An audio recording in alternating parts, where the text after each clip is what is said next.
When I was younger, I used to always get excited to read the reviews for any upcoming game I was excited about. However, as I've gotten older, my enthusiasm about reading the reviews has pretty much dwindled. Unfortunately, trusting reviews for an upcoming game could actually backfire on me, which could be very frustrating. In this video, I want to go over what I think is the biggest issue with gaming reviews from an outsider's perspective. Yes, I know I have a YouTube channel, but like many of you, I'm just a person with a passion for gaming. I don't get early review copies. I don't get interviews with developers. I'm just a guy that loves to game who happens to make YouTube videos. Now, before we take a deep dive into this, I want to take a brief moment and welcome anyone new to the channel. If you are new, please consider subscribing. I got a ton of stuff in the works that I'd love to share with you all. Also, if you do happen to enjoy the video, let me know by dropping a like. But we got a lot to get into, so without further ado, let's get into it. So first thing is first, the idea that a review is just an opinion should not be acceptable. A reviewer should be able to put aside their biases and actually be able to tell if a game is objectively good or objectively bad. Now, at the same time, the reviewer could like a bad game, but they should still review the game poorly because they know objectively it is bad. Also, they may hate an amazing game, and that's okay too, but you should still give it a good score. It's okay to enjoy something that you know is not great, and it's okay to hate something that you know is amazing. For example, I personally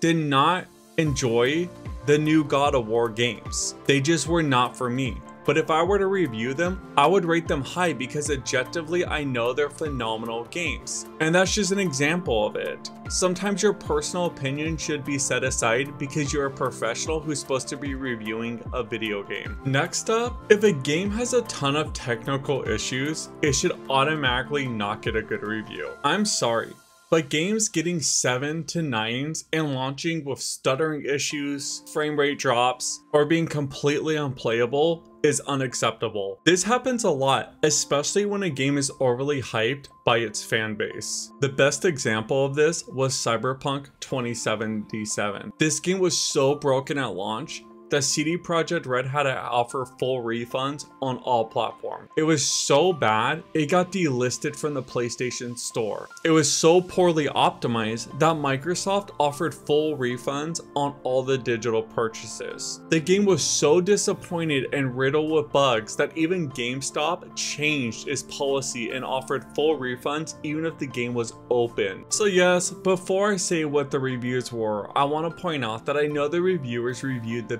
PC version of the game. However, look at the numbers they gave it. GameSpot gave it a 7 out of 10 and IGN gave it a 9 out of 10. How is a game that is so broken, yet these sites are calling it good and amazing? Yes, I know IGN also reviewed the PS4 and Xbox One version of the game and gave it a 4 out of 10, but realistically, this game should have gotten bad scores across the board based on the performance issues alone. After the backlash that Cyberpunk caused, you think gaming journalists would have learned their lessons, but apparently not. Just look at the reviews for the recent Wild Hearts game. Now, I'm not saying Wild Hearts is anywhere near as bad as Cyberpunk was at launch. However, the game does have a ton of optimization issues across the board, yet the game is reviewing very well. I mean, just read some of the cons of these reviews. Stuttering and frame rate drops are a nuisance. Really? The game is borderline unplayable on the Xbox Series S, is riddled with performance issues on both the PlayStation 5 and Xbox Series X, and let's not even bring up the issues on the PC is facing. Thus, here lies the issue. Both Cyberpunk and Wild Hearts are not bad games. In fact, I greatly enjoyed the demo of Wild Hearts. However, you cannot give a game an 8 out of 10 and call it great because it was fun. If a game is so bad that is barely performing on the platforms it's released on, then it should be nowhere near called a great game. Cyberpunk was even the better example of this. Yes, the game's not awful and is actually pretty fun after all the patches, but it launched it in a state that was unplayable. And these games are reviewed at launch. So many times I feel like the reviewers are basing it on the potential of the game and not the state the game's in when people are buying it on launch day? How out of touch do you have to be? Or how low of a grading scale does your website have to have that a game that makes GameStop change its return policy because of the outrage, you give it a 9 out of 10. Overall, I think these websites need to reform the criteria of the grading scales they use. Yes, I know the games are reviewed by different people, but objectively, if you're paying someone to review a game and you have a grading scale that they follow and guidelines, there's no reason that these scores should be so all over the place. I hate when IGN or GameSpot literally hides behind the fact of, oh, someone else reviewed that game. Well, you still approved it and you still published it. So your criteria needs to be on point. And also, before anyone brings it up, I want to be clear. I don't think these reviewers are directly paid off. I don't think they're really offered bribes. I'm sure that has happened, but I don't think it's the norm. I'm gonna be honest.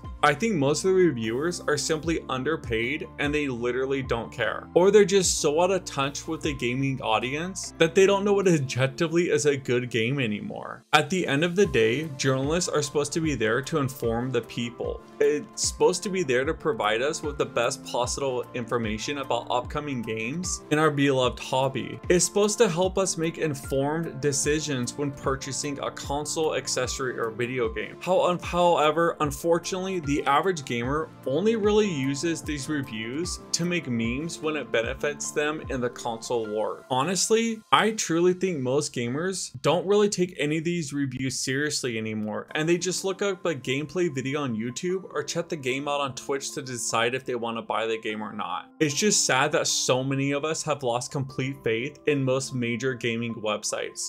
And you cannot really blame us. I understand that we don't always have to agree with the reviews. However, time and time again, games have gotten high review scores, even though they're riddled with optimization issues, groundbreaking bugs, or just flat out unplayable. Honestly, I think these sites need to go back to the drawing board when considering the grading scale for their reviews. I understand the sites are big and that different reviewers review different games. However, there should definitely be guidelines in place where the review is being done, especially if you're putting a number score on the game. In an ideal situation, the reviewer should give the game 2 different scores. One would be completely objective based. The performance of the game, the optimization, the production quality, and whatnot. The second could be their personal opinion, what they thought of the game's story, the game's gameplay, and all that stuff. Like I said before, I didn't personally like the new God of Wars. Please don't, dislike the video based on that. I do admit the game is phenomenal, and if I were to objectively review it, obviously I would give it a very high score. But if I'm going to give my personal score, it wouldn't be as high as the objective one. See what I mean? A review could have 2 different scores from the same reviewer if they're just being objective. Like I said before, reviews are more than a personal opinion. There definitely needs to be some sort of reform done before gamers start trusting these major websites again. At least in my opinion. That being said, maybe I'm completely wrong and I literally have no clue what I'm talking about. After all, I'm just some random guy on the internet. So I want to hear what you all think. Do you take reviews seriously? Do you think gaming journalists are just out of touch with the gaming audience? Do you think the websites need to have some sort of review system in place that the reviewers use when giving a game a score? Let me know in the comments down below. As for me, I got a ton of work to do, so I'm gonna get back to the grind, and I'll catch you all next time. Peace.